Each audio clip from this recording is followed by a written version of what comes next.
Hey there, I'm Keisha, and in the next 3 minutes, I'm going to show you how to get started with Fingerprint. Now, this is the first video in a series of quick tutorials all around account security, from preventing account takeover to new account fraud. But before we get into any of that, the very first thing you're always going to want to do is identify a visitor.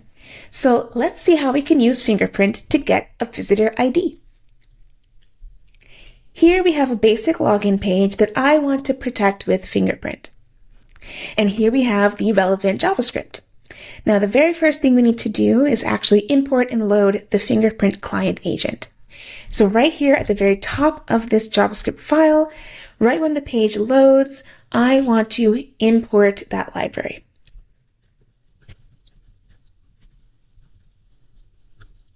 All right, now you'll notice that I'm importing this from our CDN.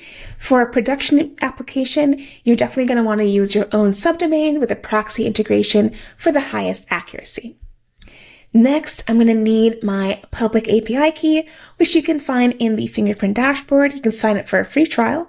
Under API keys, go ahead and copy that public key, and I'll add it here to this URL. And then I can go ahead and load the client agent with the load function. Okay, at this point, we are ready to call Fingerprint to identify a visitor whenever we need. And I specifically want that to happen when the user clicks sign in. So here within this login form on the submit event, I'm going to add in the request for visitor identification. Let's go ahead and grab that client. Make sure it's fully resolved. And then I can use the Fingerprint get function to actually make that identification request. At this moment, Fingerprint will analyze over 100 different signals about my browser and device to generate a new visitor ID, or if it's recognized before, it will pass back to you the individual visitor ID. At this point, I'm just going to console log the result. And let's make it pretty as well so we can easily see everything. Last thing I'm going to do is just to comment out the rest of this login logic because I want to just see the result of the fingerprint identification. I'll go ahead and add my credentials, click sign in, and here we can see what we get back from Fingerprint. First thing you'll see is the request ID.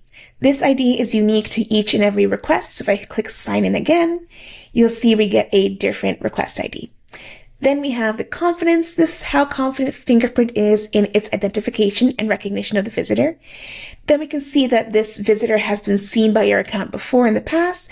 And finally, we have the visitor ID. Now, Fingerprint provides a whole lot more information about your visitors besides this, such as browser and device details, as well as detections for VPNs or bots. But to get to that information and really incorporate that into your login flow, we need to move to the server.